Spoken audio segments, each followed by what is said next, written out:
Are all minerals the same? In this video, we're going to get into it. You're here with Mark Boutwell at perfectgardens.com. So a couple weeks ago, someone hit me up and asked me if these products were the same product. As you can see right here, this brand is Trace Minerals Drops. When you take a look at it, you're going to see that it's Trace Mineral Drops, powerful, all natural, pH balanced trace minerals, low sodium, ionic, soluble, 90-day supply, dietary supplement. You come to the back of the bottle too, you're going to see that it has a phone number. It's from Utah right here, and suggested use is going to be for a dietary supplement and for remineralizing water, and minor crystallization may occur, but this does not affect the quality of the product. And they're giving you some general instructions of how to use it. So it very interesting. Let's go ahead and take a look at Drops of Balance. Okay, so this product right here, so it says right here, it cleans 48 gallons of water with minerals. This product also comes from Salinas, California, and it adds minerals, it cleans water, it remineralizes soil and plants. So it's adding minerals to drinking water, it's cleaning water, it's remineralizing soil and plants, and there's actually a different concentration and instructions, 1 teaspoon per gallon versus 1 ml per gallon for plants. And then it's listing the variety of minerals right here. Drops of Balance is a 100% natural solution containing ionic sulfate minerals. So it sounds like it's the same, right? You come right here. Drops of Balance provides a natural and effective way to eliminate and reduce chlorines, sodium fluoride, heavy metals, VOCs, and cloudiness of water in contaminated freshwater sources. The unique mineral salt complex activates oxygen, then reacts with contaminants, making them visible by rendering them insoluble. And so it explains what it does, and explains that after you use it, it's best for best tasting to run it through a filter, keep out of reach of children. Okay, so let's go ahead and do some more experiments. First thing what I'm going to do is what I did right up here. As you can see to the left, we have RO water, and then we have tap water right here. And what I did right here with the tap water is I heated it up because I'm going to do an experiment with both these products, and it will speed up the chemical reaction if I heat up the tap water. First, before I do that though, I'm always going to want to be pH testing everything I do, just so that we get an analysis. pHing is absolutely important. I love my pH strips. A lot of people go with the meters. I like to get the good meter, or the good pH strips. They go down from 0 to 14. Personally, they're one of my favorites, and they're super cheap. Okay, so I'm going to grab my pH for my RO water right here, and then I'm going to get my pH for my tap water. So this one right here is going to be RO, this one's going to be tap, and as you can see, there is a slight difference in the colors. And when you compare it, I would say that the RO water is a little bit more acidic, and the tap water is a slightly more alkaline when I compare them. So just take a mental note for that. At this point now, I'm going to go ahead and pour my tap water into my front two containers, because remember, Drops of Balance cleans water as well as remineralize, and this product over here just talks about remineralizing. And right now what I'm trying to do is I'm trying to show you a complete difference. Every single time when you receive this product in the mail, you're going to actually receive 2 pamphlets giving separate instructions. Some of the most important things to kind of be aware of is that when you clean your water, you eliminate the need for your RO system, because what you're doing is you're cleaning your own tap water. So when you open it up, you're going to see that if you're cleaning your own water, just for your own drinking water, it's going to be, they actually talk about a ratio right here where most RO systems are a 1:4 or 4:1 water to waste ratio, all the way up to a 20:1 water waste ratio. So what does that mean? The water system that is in most homes is a 20:1 3-to-1 water erase ratio, meaning that when this container right here in the back, the compressed container, fills up with your water so that you have RO water on tap, it has to fight a lot of pressure to fill up this container. And what happens is in the very beginning it's 4-to-1, but then when it fills up to the top, the pressure builds up in the container pushing the water. It makes it harder for the water to push through the filters and fill up this container. You have other better systems out there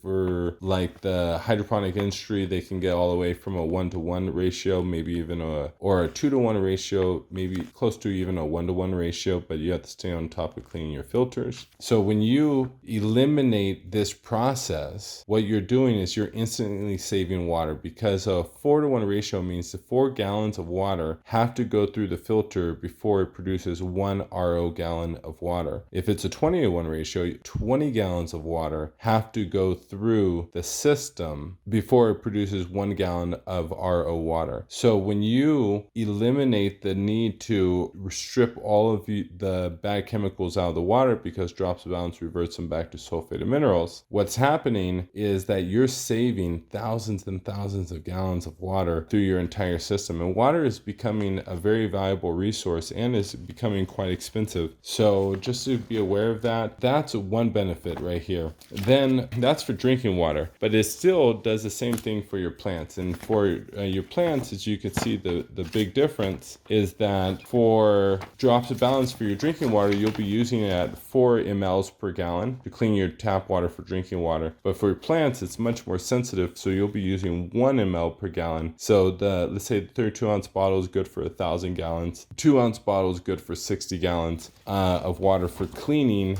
as well as remineralizing and treating your water, for whether it's for drinking water or for plants. So just make sure to read these things because they actually go through a lot of science.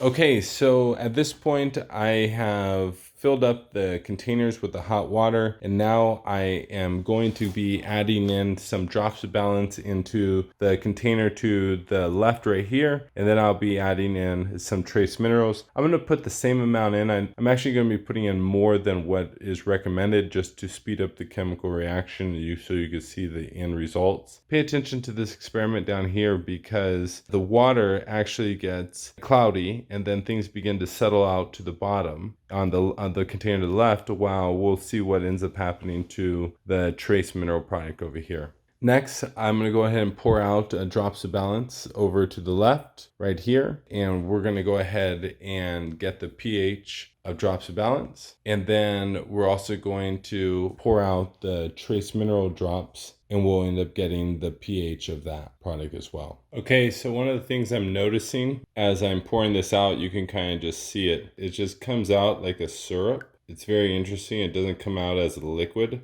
Thought that's very interesting. Okay, so when we get the pH of drops of balance, what are we seeing here? We're seeing a very acidic product right here. Okay, making a comparison. As you can see, drops of balance is very acidic, all the way down to 1. And when we get the pH of the trace mineral drops, what are we seeing over here? We're seeing a very alkaline product. Okay, as you can see right here, the other product's very alkaline, so it's all the way to a 10 or 11 in alkalinity. So we all know, guys, what do you want? Do you want an alkaline product, or do you want an alkaline soil system, or do you want a acidic soil system? You want an acidic soil system, right? So right here, once again, we're showing you that these products are not the same, and all minerals are not the same. And you have to ask yourself, if you use a product right over here to the one to the right, and it's making your water more alkaline, it's going to lock up your nutrients right before you even feed your plants. I mean, what are you doing here? I mean, think about it, right? You're taking your water, you're going to put an alkaline product in there, and then you're going to go and get your fertilizers and you're going to put those in there. And with the alkalinity, it's going to get those salts and combine them together. Then you're going to pH it all. I don't know. That sounds more like a cognitive dissonance reality. What I would recommend is get an acidic form, and I've talked to you guys about this. This acidic form right here is going to be ripping apart and reassembling minerals because it's made from sulfuric acid. And after you add in the fertilizer, hopefully you won't be needing to pH your fertilizer or your nutrients because it's already between 5.8 and 6.3. Okay, so the very last experiment, what we're going to be doing is we're going to go ahead and put this container full of RO water, and same with the other one, and we're going to go ahead and put the drops of balance and the trace mineral product over here. This one we're going to go ahead and add in same amount.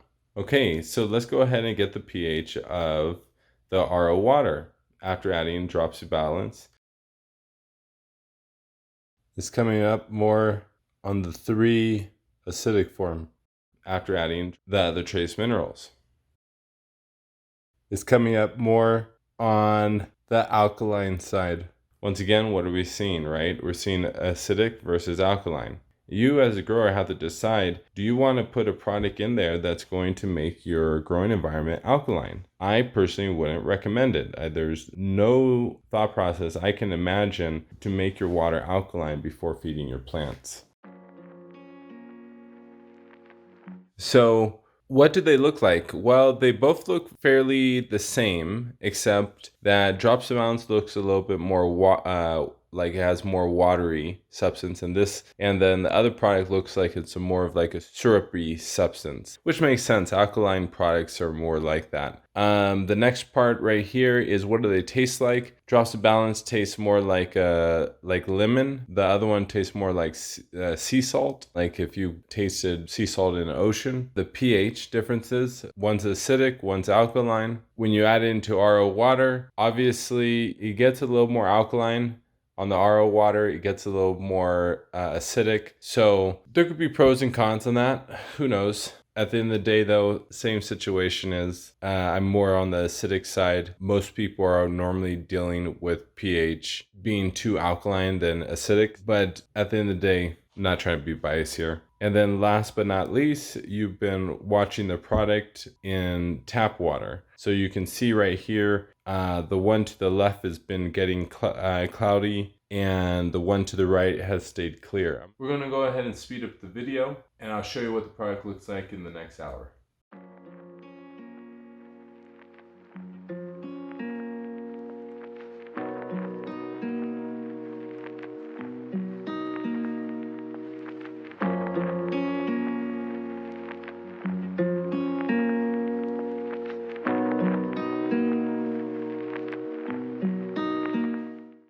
So as you can see, after a few hours, after all the sediment has floated to the bottom, the water gets pretty clear again. From the left being drops of balance, right being the other mineral product. And as you go over the top, you can actually see some residue. And I'm going to go ahead and shake it up so that you can see what I'm talking about right here at the bottom of the bottle. And see, this is all the extra man-made chemicals that got precipitated and out of the water and floated to the bottom and becomes inert and no longer affects your plants.